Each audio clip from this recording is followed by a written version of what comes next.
Hello viewers, আসসালামু আলাইকুম সবাইকে। সবার কি অবস্থা? আলহামদুলিল্লাহ আমি ভালো আছি। আসলে অনেক দিন হয়েছে কোনো ভিডিও মেক করি না, আপলোড দিই না। আমি আসলে এত পরিমাণে আলসি হয়ে গেছি, আমার এত অলসতা এত ভালোভাবে ধরছে যে আমি কোনো কাজই করতে ইচ্ছে করে না। তো তাই ভাবলাম আজকে কেননা একটা ছোটোখাটো ডেইলি ব্লগ শেয়ার করি আপনাদের সাথে। তো এই জন্যই এখন হচ্ছে বাজতেছে 12টা, প্রায় 12:30 বেজে গেছে। আমাদের হচ্ছে রান্নাবান্না চলতেছে, সকালে নাস্তা কমপ্লিট। তো এখন হচ্ছে কি রান্না বান্না হচ্ছে যাই দেখি। আম্মু হচ্ছে বাজার থেকে লাল শাক নিয়ে আসছে, শিং মাছ নিয়ে আসছে। তো এখন হচ্ছে শিং মাছ রান্না করবে আর হচ্ছে লাল শাক রান্না করবে, এই জন্য হচ্ছে পেঁয়াজ নিয়ে যাচ্ছি। আর এটা হচ্ছে আমাদের বারান্দার ছোটোখাটো একটা বাগান। এগুলো সব হচ্ছে আম্মু আর সায়র মিলে লাগাইছে। এই যে এখানে একদম অর্গানিক ধনে পাতা,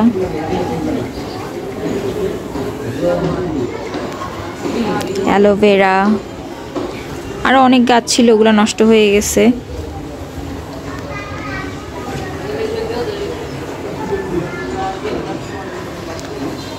আমাদের অ্যালোভেরা অনেক কাজে লাগে, এই জন্য হচ্ছে এত বেশি অ্যালোভেরা গাছ। এখানে অনেকগুলো ফুল গাছও ছিল, তারপর মরিচ গাছও ছিল, ওগুলো নষ্ট হয়ে গেছে। মা বলে একটু শসা বানানো খাবে, এই জন্য হচ্ছে 2টা শসা নিয়ে নিছি। এখন হচ্ছে এগুলা বানাবো।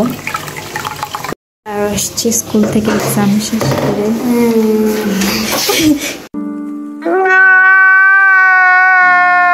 কি এই অবস্থা কেন ফেসে? এক্সাম কেমন হয়েছে? ভালো হয়েছে। সেগুলো একটা আসবে। আয় হায় রে, আর যাচ্ছে সব বানাচ্ছি। ফেস দেখে তো বুঝাই গেছে এক্সাম যে ভালো হয় নাই। কি দিছেন আপনি পরীক্ষায়? দেখি প্রশ্ন দেখি। যেগুলো মাথার মধ্যে ঢুকে না ওগুলো ভালো হয়েছে, পড়তে বলছিলাম না?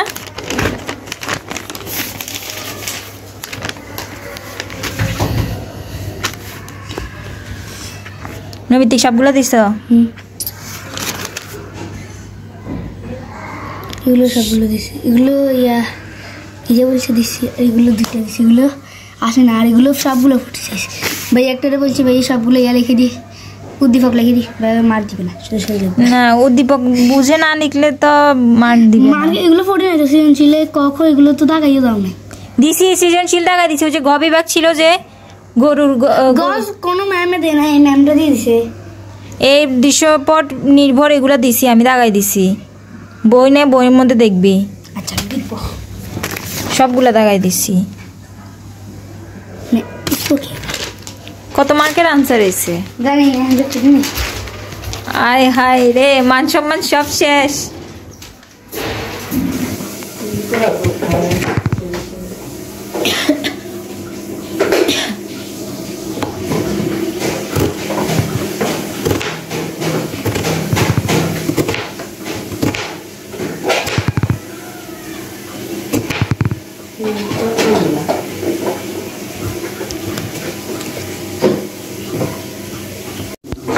আমের আচার দিছি, এখন হচ্ছে সরিষা বাটা দিব আর হচ্ছে বার্মিস আচার দিব। না এটা দিব না, আরে ওটা একটা মশলা। দাও আচার দাও, আমি দিচ্ছি। দাঁড়াও, আচার সরিষা একসাথে দেবো।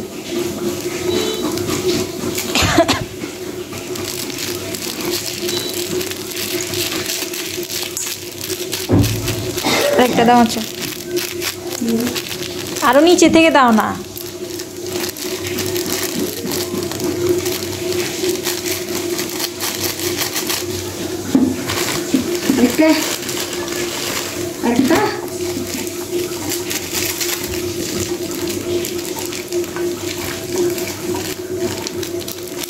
আমরা এখন আসল জিনিসটাই দিই নাই, লবণ আর মরিচ।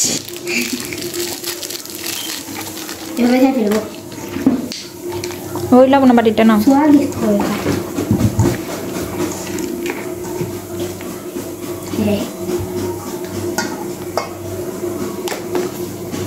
স্বাদ মতো লবণ, স্বাদ মতো মরিচ, লবণ আরও লাগবে। হ্যাঁ এখানে হচ্ছে লাল শাক,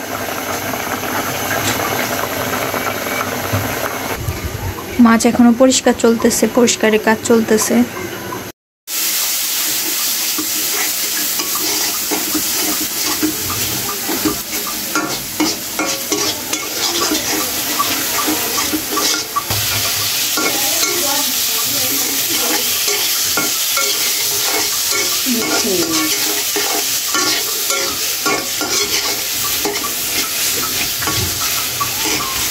এবার কি দিবেন পানি? এটা আরো হবে, এরপরে পানি দিব। আলু দিবেন না?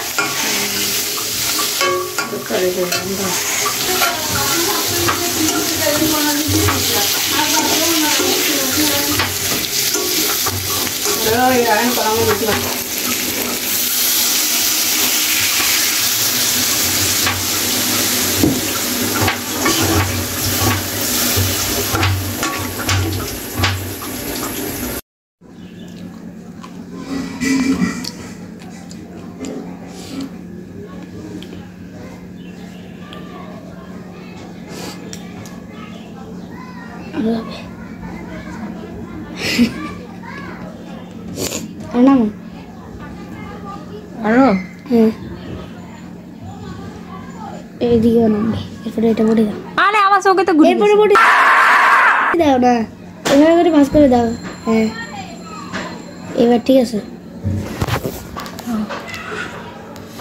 আমি যাচ্ছি সুইজারল্যান্ডে। শায়র আমার সব বানানি শেষ করে ফেলছে। এই যে সব শেষ করছে শায়রে। इतना अपमान मैं सहना नहीं सकता। गजब बेइज्जती है। বাসা থেকে আসছি নামাজ শেষ করে যে একটু ভিটামিন ডি নিব। ভিটামিন ডিটা আমাদের শরীরের জন্য কতটা ইম্পর্টেন্ট সেটা আমরা সবাই জানি, কিন্তু ছাদে আসার পর মনে হচ্ছে যে কোনো ঘরে থাকাটাই বেটার ছিল, কারণ ছাদে এত পরিমাণের রোদ, কোনো একটা জায়গা দিয়েও ছায়া নাই, যে কোথাও যে বসবো সেরকম জায়গা নাই। উল্টা আরও বেশি গরম লাগতেছে। মানে আজকে ডিসেম্বরের 3 তারিখ, বিশ্বাসই হচ্ছে না।